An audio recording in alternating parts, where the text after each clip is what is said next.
उत्तर प्रदेश चुनाव लड़ने जा रही है। हम लोगों ने लगभग 12 पार्टियों का गठबंधन तैयार किया था, जैसा आप सबको पता है, और उसके बाद हमारे गठबंधन में अभी और पार्टियां भी बढ़ती जा रही हैं। 3-4 पार्टियां और शामिल हो चुकी हैं, जिसमें एक इंडियन राइट्स पार्टी भी है, जिसके राष्ट्रीय अध्यक्ष पोद्दार जी हैं, कानपुर के रहने वाले हैं, और भी कई पार्टियों से बातचीत चल रही है। सर, आपने एक आपका पर्चा है उसमें लिखा था राजनीतिक पार्टियों से जनहित में सीधे सवाल जी। तो आप ये जनता जानना चाह रही है कि आपकी पार्टियों से सवाल पूछे, कौन कौन से सवाल हैं आप? देखिए, हम जनता से सीधा एक बात कह रहे हैं। हमारा जो पंपलेट हमने बांटा है, बहुत दिनों से बांट रहे हैं, पूरे यूपी क्या हिंदुस्तान में बांट रहे हैं। हम जनता को एक चीज समझाना चाहते हैं कि ये जितनी पार्टियां पूरे हिंदुस्तान में काम कर रही है राजनीति में, ये हमको टुकड़ों में बांटती चली जा रही है। तो जनता को सीधे सवाल ये जनता को करने हैं इन पार्टियों से कि भाई आप जाति धर्म के नाम पर ये जो भेदभावकारी राजनीति योजनाएं लागू करते हैं, चाहे वो आरक्षण हो, चाहे वो सरकारी सुविधाओं में भेदभाव हो, जितनी भी चीजें हैं, तो ये आप जाति और धर्म में बांट के क्यों करते हैं? आप इंसानियत के नाते क्यों नहीं कर सकते? आप क्यों वोट बैंक बनाने के लिए जाति और धर्म में पूरे देश को बांट के काम कर रहे हैं? ये सवाल जनता को करने हैं। सर, कितने सीटों पर लड़ रही है आपकी?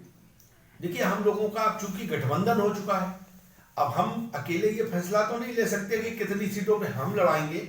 हमारा सीधा सा प्रयास ये है कि हम लोग अधिक से अधिक संख्या में पार्टी और गठबंधन की पार्टियों को सबको मिलाकर अधिक से अधिक सीटों पर चुनाव लड़ें। हमें लगता है कि हमारा पूरा गठबंधन मिलाकर कम से कम आधी सीटों पर चुनाव जरूर लड़ेगा। सर, क्या क्या चुनावी मुद्दे हैं इस बार? क्या क्या देखिए, सबसे बड़ा चुनावी मुद्दा जो हम लोगों के बीच का है, वो सबसे प्रमुख मुद्दा है जो पूरे देश की जनता के लिए और देश के हित में है। क्योंकि देश माने क्या है भाई? हम सबसे ही तो देश है। देश माने हिंदू, मुस्लिम, सिख, ईसाई, ब्राह्मण से लेकर वाल्मीकि तक जितने भी जातियां हैं, धर्म हैं, संप्रदाय हैं, उन सबको मिलाकर ही तो भारतवर्ष है। तो हम उन सबको एकजुट करना चाहते हैं, एक सूत्र में बांधना चाहते हैं। इन पार्टियों का क्या काम है? ये दलित है, ये पिछड़ा है, ये अति पिछड़ा है, ये महादलित है। तो हम इन सब चीजों से बाहर लाके एक अलग तरह की राजनीति को स्थापित करना चाहते हैं, और इसी प्रयास में हम लोग लगे। आ जाएगा अच्छी तरह से कि आप लोग ये जो इस तरह से लोगों को बांट रहे हैं, ये ज्यादा दिन चलने वाला नहीं है। और सर, कहाँ पे आपकी पार्टी जो है वो चुनाव मैदान में कैंडिडेट उतारेगी? किस किस जगह पे मजबूत है?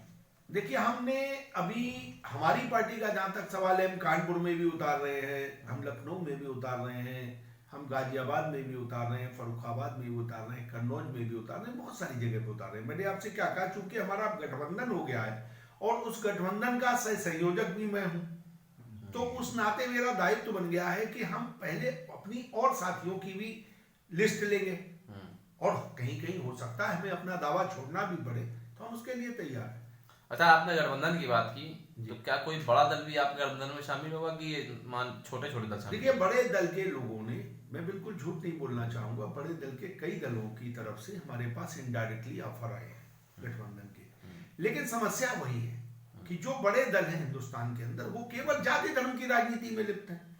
तो हमने उनसे यही अपने सवाल किए हैं कि भाई, अगर इन मुद्दों पर आप सहमत हो मिनिमम प्रोग्राम पे, तो गठबंधन हो सकता है, वरना क्या मतलब है भाई? अगर टुकड़ों में ही बांट के राजनीति करनी है, तो फिर अनारक्षित समाज पार्टी या राष्ट्रीय समानता मोर्चा जो गठबंधन हम लोगों ने बनाया, उसकी जरूरत क्या है?